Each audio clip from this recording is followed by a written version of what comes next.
fixing my hair. All right, we are talking about healthy weight loss. All of us are actually guilty of going through yo-yo diet. At least I am, right? But we have a specialist today, a dietitian, Sandra. Sandra is just a dietitian. She's an exercise physiologist, whatever that means. I will find that out. And personal trainer for almost a decade. I mean, she is an expert on that. Welcome, Sandra. Thank you so much. Thank you so much for having me today. Great. So, all of us go through, right? Yo-yo diet, yo-yo diet. We want to look the best we want. We don't even understand what weight loss is, what our bodies, what does it even mean? What is our weight made of? So maybe let's just start with something simple as this. Yes. What is our weight even composed of, right? Very, very good question. So I see it all the time, especially in my practice as well, of people constantly coming in saying, I've lost weight before in the past with different programs, if it's keto, if it's Weight Watchers, right? There's so many different programs out there and everyone kind of goes up and down. And before we kind of get into, what is weight really composed of, I like to just touch on one quick thing. So what I see a lot of is people tend to focus predominantly on the weight loss journey. And that's really important, right? Because that's how we all have to start off our journey. But we kind of forget there's a whole weight maintenance aspect to it too. So we say that everything is so your true success and long-term success of weight loss is really looking at those two different parts of it. There's a weight loss journey and then there's a weight maintenance journey. And they almost need to be separated in a way. And so I do address those with my clients as well and saying, you know what, look, there's two different journeys. But to kind of circle back to like what your weight is really composed of. So there's a few different things that we look at here, right? So we first look at bone mass as well. So like when you get on a scale, like it just says one complete number, like whatever weight that you currently are at. But it's composed of bone, muscle tissue, organs, your muscle mass or your muscle tissue. I already mentioned that, your essential fat, right?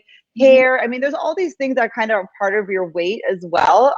And so sometimes the scale is one of not your best tool to use for really measuring your weight loss as well. So if we're looking at, for instance, bone, 12% of your weight is bone for women, 15% for men. Muscle mass will really range on how active you are, what your body composition is like. Your organs around 25%, and then essential body fat will vary depending on the gender. So for women, it's between 8 to 12% of essential, and for men, it's between 2 and 5%.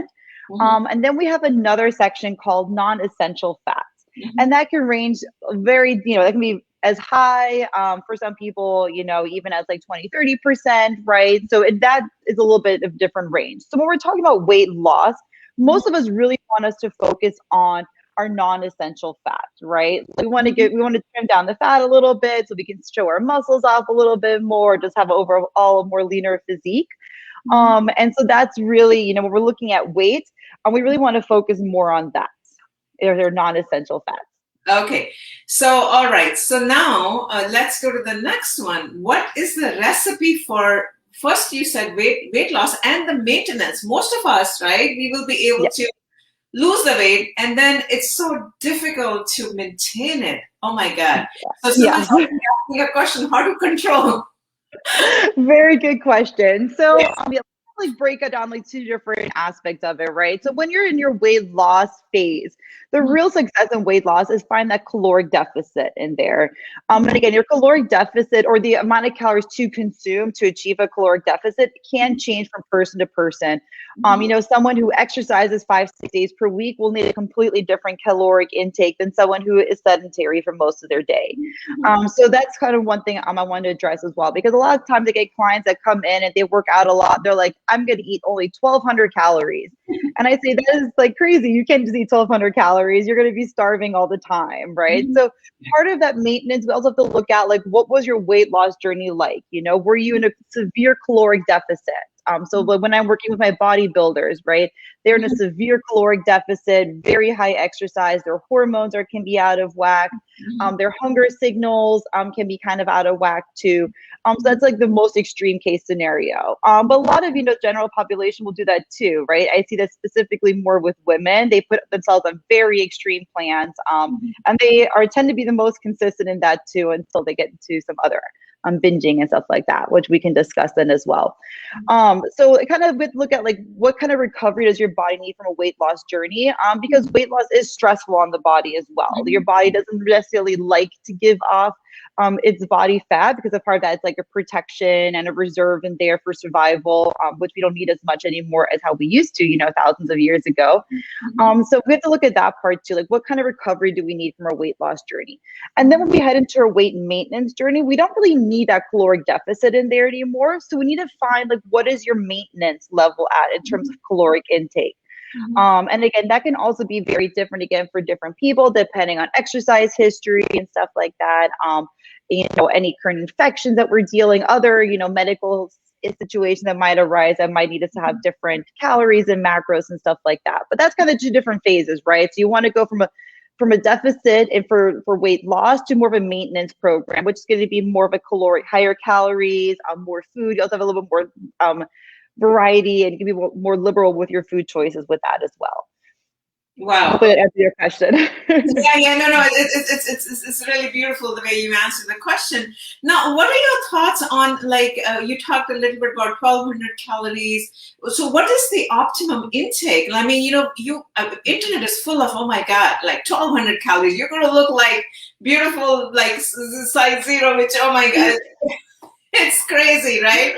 Yeah. And then intermittent fasting, and then this diet and that diet. I mean, it's like mind-boggling. That stresses me out when I read all about that. But the right diet. Yes. Okay. So and a lot of when it comes to this whole dietary stuff, it's really going to depend on the person. So some of your viewers might get frustrated with my answers of saying it depends, but it really depends on the person, right? So some people, they really thrive on, calculating out their macros and following MyFitnessPal, for instance, and really logging their food. They can be really successful in that. And so for that, I can just simply calculate out how many calories they need based on a lot of their lifestyle. And then I could just give them a plan and say, just follow these numbers and you'll be fine. And they can be successful in that. For some people, that is like just way too much work for them, right? They have a very busy lifestyle. They don't have time to, add another layer of like planning to it. And then we focus more on like food decisions then. What kind of food choices are we making? Are we getting enough protein in? That's what I commonly see in general, that we're not getting enough protein in. And what we instead do is we favor our carbohydrates, which I love. I don't want to villainize carbohydrates, but then we tend to overdo that a little bit. And our carbohydrates, those are the ones we digest the quickest. And so we're constantly chasing our hunger, like when we see a lot of people that snack a lot, that graze a lot, they tend to just be eating a lot of carbohydrates. They're constantly eating. And so we look at more, lifestyle aspects like that, meal frequency and such. But then I also noticed there's a bulk of people and they survive on, I shouldn't say that. I should say they're more successful in different programs, like a keto program. Now lately in my area, there's a new thing called the F Factor diet, which is very much focused on fiber intake, making sure you're getting enough fiber in. There's intermittent fasting, as you mentioned as well. So there's all these different programs out there. And I say that they're all tools for our toolbox. Those are all things that we can use at different points in our time, right? So some people, they really thrive on intermittent fasting, and that works for them. That's great. And I must say, I do intermittent fasting sometimes as well, but it kind of depends a little bit on how, on a few different factors, right? If I know I have a lot of holidays coming up and stuff like that, I might, look at an intermittent fasting window for myself, where I say I kind of cut myself off at a certain point, so don't eat so many of the sweet treats that I might be lying around, especially around Christmas and such. So, those are all tools that we can use in our toolbox. So all of these diets are great and they do work, for some people, and for some people they don't. And a lot of factors go into that, maybe like for me, I thrive better on a higher fat diet than I do on a higher carbohydrate diet. But for some people, it's the complete opposite. So it's actually one of my questions that I ask when I'm working with clients too. I ask them, like, what diets have worked for you in the past and which ones didn't? And I always ask why to both of those. And so we sometimes have to pick and choose different things from different programs until we come up with some sort of a guidelines to help you with your weight loss and to make it as easy and comfortable as possible, because losing weight is not the most comfortable process. So there's a certain part of weight loss that we have to accept of it just being uncomfortable. And we just try to make it as comfortable as possible. So it's personalized. It's a lot of personalized. Yeah. Yes, yes. But, yeah, but what is the optimal guidelines like Oh, for? sorry. No, not the calorie intake. Now forget about the calorie. Yeah. Just the carb, protein, just the basic nutrients I'm talking about, Mhm. right? So, like the percentage, how much percentage should be protein versus carb versus healthy fat? Do you think they should follow a guideline for not the calorie intake so much? Yeah. So, okay, very good point. So if we're talking about percentages now. I like a good between like 30 to 35% of each. And that range is going to depend a little bit on that. So I usually like to peg people at higher protein because protein is the most satiating macronutrient out there. And so Okay. especially when we're losing weight, you're going to be hungry. And you might just have like mild hunger pains, but sometimes those hunger pains can be a little bit more depending on your hormones and such. So I like to have people a little bit on a higher protein diet, just so they don't feel like hangry, like hungry, angry. We can sometimes feel a bit grumpy when we're hungry. So I We're try all, to monitor. all of us are guilty of that. Exactly. We snap at our spouses when we're just hungry, right? Yeah. So I like to put people at more like a 35% protein, then Yeah. more 30% carbohydrates, because weight loss a lot has to do with balancing out your blood sugar levels as well. So if I can keep your blood sugar levels stable, that's going to help you so much with your goals already. So I like to keep your carbohydrates a little bit lower, and then fats are kind of in between one of those then. So between like 30 to 35%. So I try to keep them as balanced and even as possible. And then you can use those percentages in a variety of different ways. So for some people, for sure, at the end of the day, I like to have all of those as equal as possible. And then we like to replicate them for every single meal and snack as well, that they're as balanced as much as possible. So we have a little bit of each at every single meal sitting.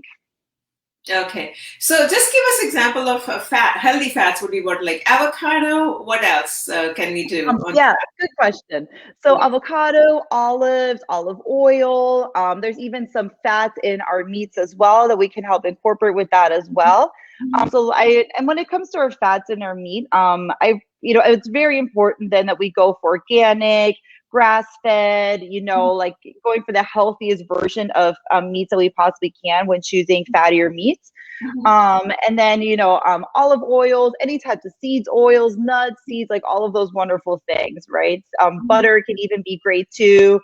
Our full fat dairy products as well. So there's a variety of different fats out there. We're also a little bit conditioned to always choosing low fat everything. And I think that's slowly changing a little bit, where we are exploring more into the higher fat products because they do keep you full for longer. So fats keep you much longer full than carbohydrates do as well. Okay. Okay. All right. So what else? So meal planning. You talk a lot about meal planning, right? Yes. So, Yes. so how do we? So should we plan our meals like for the week? What do you suggest?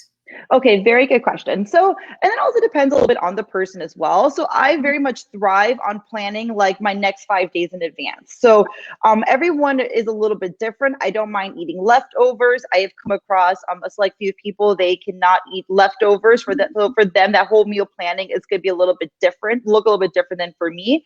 But for me personally, like I set up all my meals ahead of the week. As a matter of fact, I did that this morning. I cooked all of my meals for the week. They're all in Tupperware in my refrigerator. And everything's very scheduled and laid out ahead of time.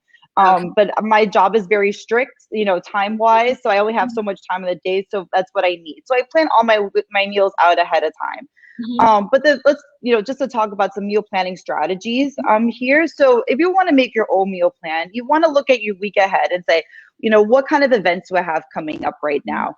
What meals will I know I'll be eating out for at restaurants for? And then planning whatever meals you need around that then, right? So, what is a good breakfast that you enjoy eating? What are lunches that you enjoy eating, dinners? And I use my fitness pal a lot to help plan that out ahead of time because it can help break down like how many grams of carbs, fats, protein, the percentages that come with that.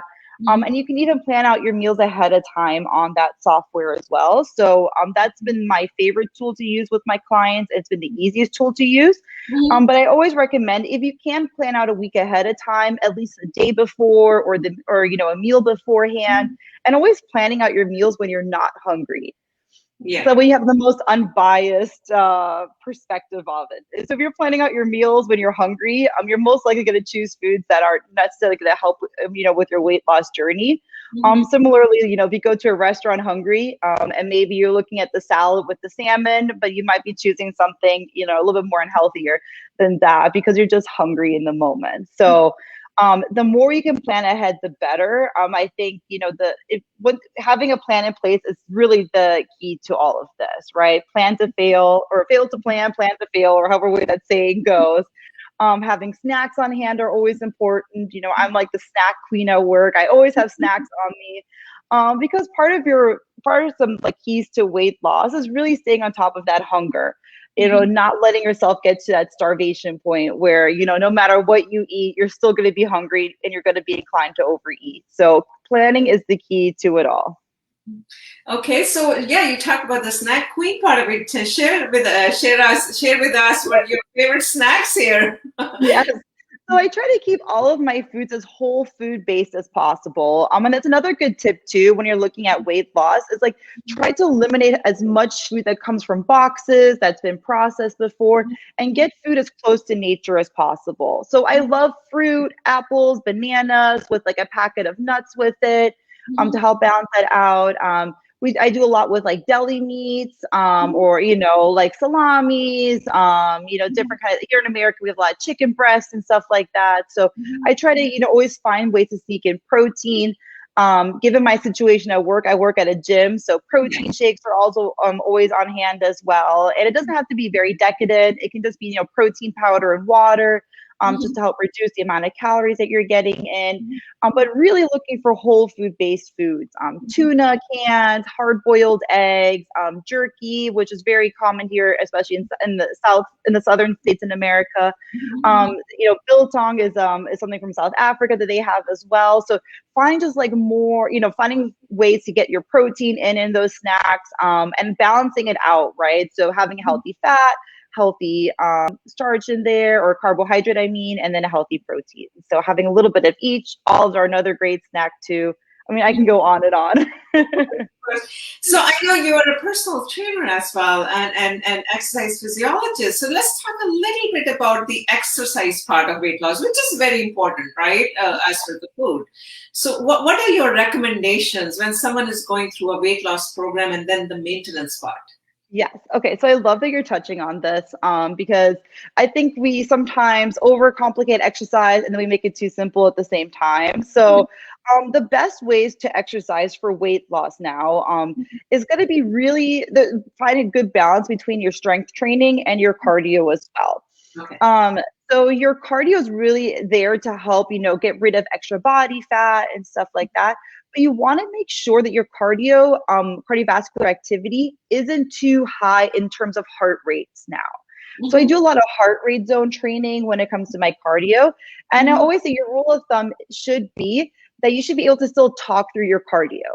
So if someone were to approach you and let's say, you're in the treadmill or on the bike or the Stairmaster, you want to still be able to talk through it. You don't have to have like full on conversations like how we are having right now, but you should be able to conversate through it. I see a lot of people where they fail with their cardio, or they go to these cycle classes and they go every day and they go as hard as they can, 7 days per week, and they're not seeing any results. And that's because they're training in those high heart rate zones. And they're really not tapping into their body fat anymore to burn it off. And so we can talk about muscle fibers, different muscle fibers being used and different energy systems being used. But we can do, that might be a little bit too much right now, but that's basically the key of it, right? Training those lower heart rate zones so you can actually tap into your body fat. I'm sure there's a lot of stories out there that you guys have heard about, people that just started walking and they started losing weight. And that's because walking and those lower heart rate zone activities tap into your body fat to help shave that off. So that's that part in terms of cardio. Keep it light, don't go crazy at the gym, trying to be, try to sprint a marathon. You don't want to do that. You want to keep those lower heart rate zones. And So then do the opposite. Most of us do the opposite to what you were saying, actually, right? Yes. We always think the harder I work, the better. And when it comes to your cardio, that's unfortunately not the case. So less is more in this case. So when we talk about our strength training now, I notice, especially as women, we're very much afraid of picking up heavy weights. We do everything very light, Mhm. and actually to help build. Okay, let me backtrack a little bit.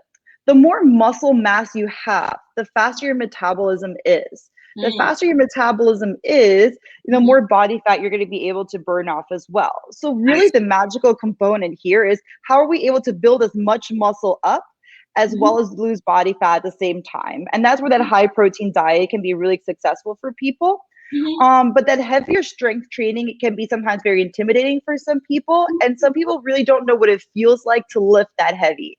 And Mhm. I'm actually one of those people. I will say, my beginning stages of my training career, I was always kind of afraid and timid to give even my own clients heavier weights. I didn't want them to get injured. I was Mhm. worried about all of that. But as I learned more and became a better professional, I moved away from that, and I can get people to have amazing results in a very short matter of time Mhm. because we're not afraid to lift heavy. And so Mhm. when I say lift heavy, like we're looking at a rep range of 8 to 10 reps per set. And I Mhm. want those last few reps to be challenging to pick Mhm. up. So, and we sometimes don't do that either, where we say, I don't want to feel too uncomfortable at the gym, lift too heavy, or look silly or make a mistake. But I really encourage everyone that's listening out there, next time you're at the gym lifting weights, see if you can lift 5 pounds more, see if you can lift 10 pounds more, and just keep challenging yourself like that, Mhm. and really make those last few reps count and see, get close to failure, basically.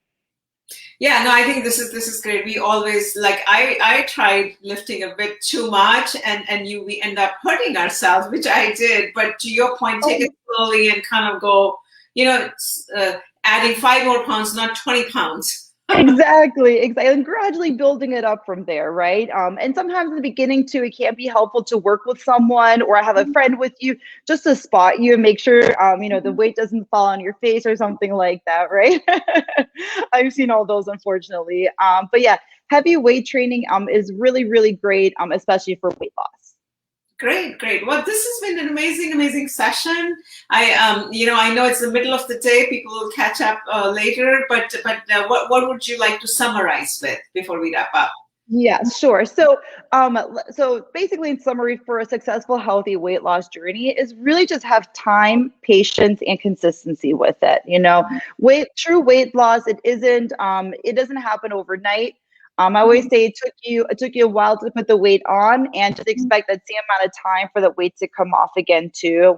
All these quick weight loss solutions, they're very, again, they're quick solutions, and your body needs to be able to bounce back from that as well. So the slower you can do it, the more gradual you can do it, the more successful you'll be in it as well. So patience with patience and consistency is the key, and just never giving up. It will eventually come. Yeah, thank you. Thank you so much. And to all the listeners, we are going to be launching the weight loss program with Sandra. So stay tuned and let us know.